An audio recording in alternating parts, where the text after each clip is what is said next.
अस्सलामु अलैकुम। रजब का महीना बड़ी फ़जीलत और बड़ी बाबरकत वाला है। हम रजब के महीने की फ़जीलत जानेंगे और ये भी जानेंगे कि क्या इबादत करनी चाहिए, और साथ में जो रजब के महीने में बिदअत होती हैं उनके बारे में भी हम यहाँ पर देखेंगे। तो सबसे पहले मैं आपको बता दूं कि रसूलुल्लाह सल्लल्लाहु अलैहि वसल्लम का इरशाद ये है कि रजब का महीना अल्लाह का महीना है, शाबान मेरा महीना है।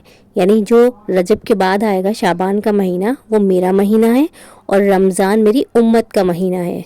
इसका मतलब ये है कि हमें रजब के महीने से ही इबादत को शुरू कर देना चाहिए, क्योंकि रमज़ान में सिर्फ 2 महीने बाकी हैं। तो अभी से हम अपने इबादत की शुरुआत करेंगे, आदत डालेंगे, तो रमज़ान तक हमें उस चीज़ का सवाब ज़्यादा मिलेगा। और रमज़ान में तो वैसे भी हर इबादत का सवाब दुगना हो जाता है। तो रजब का महीना नेकियों की खेती का महीना है, ऐसा उलमा लिखते हैं। हमारे आका सल्लल्लाहु अलैहि वसल्लम ने रजब के महीने के दुआ बताई है। यानी रजब के महीना जब शुरू होता है तो चाँद देखकर वो ख़ास दुआ ज़रूर पढ़नी चाहिए सबको, और हमें हमारे हुजूर की सुन्नतों पर ही अमल करना चाहिए। जो उन्होंने बता दिया उसी पर अमल करना चाहिए। अपने पास से कुछ भी मनगढ़ंत हदीस या इबादत नहीं बनानी चाहिए, ये बिदअत है। हमें रजब के महीने में खूब इबादत करनी चाहिए, उसकी आदत डालनी चाहिए, और कुछ ज़रूरी काम हैं जो आप कर सकते हैं, जैसे नेकियां हैं। जैसे कि सबसे पहले तो है कि आप 5 वक्त की नमाज टाइम पर पढ़ें, पाबंदी करें इसका। ये सबसे बड़ी नेकी है, सबसे ही ज़्यादा अफजल है ये।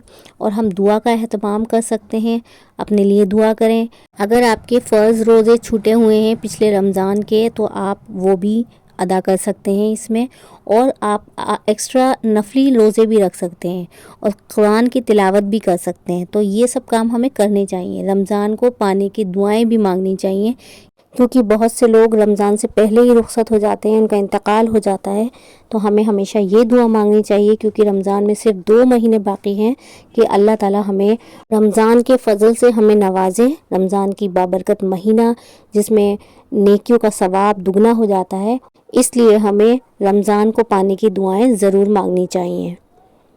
यहाँ पर क़ज़ा नमाज़ें भी पढ़ सकते हैं। रजब में के महीने में सवाब दुगना हो जाता है और बाबरकत महीना है ये भी। तो यहाँ पर आप अपनी क़ज़ा नमाज़ें पढ़ सकते हैं। जो आपकी नमाज़ें छूट गई हैं उनका एहतमाम कर सकते हैं।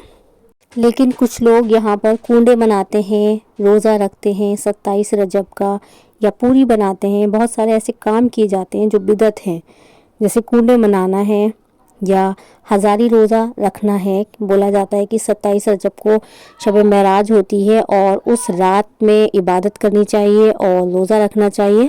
तो ये कहीं से साबित नहीं है, ना ही शरीयत ने और ना ही हमारे रसूल सल्लल्लाहु अलैहि वसल्लम ने इस चीज़ को बताया है। क्योंकि हमें हर बात हमारे प्यारे नबी आका सल्लल्लाहु अलैहि वसल्लम ने बताई है।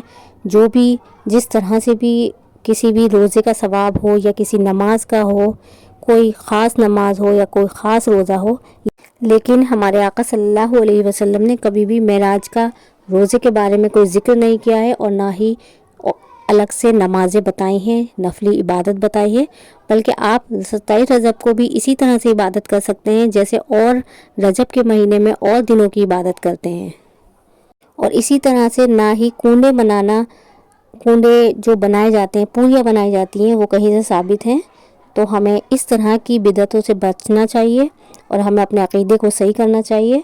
जो हमारे हुज़ूर सल्लल्लाहु अलैहि वसल्लम ने बताया है, जो हदीस में है, जो उलमा ने बताया है, उसी पर हमें चलना चाहिए। उम्मीद है आपको वीडियो अच्छी लगी होगी, समझ आया होगा। और अगर आपको किसी भी तरह का कोई डाउट है आप कमेंट बॉक्स में लिख सकते हैं, मैं आपके डाउट्स का जवाब ज़रूर दूँगी।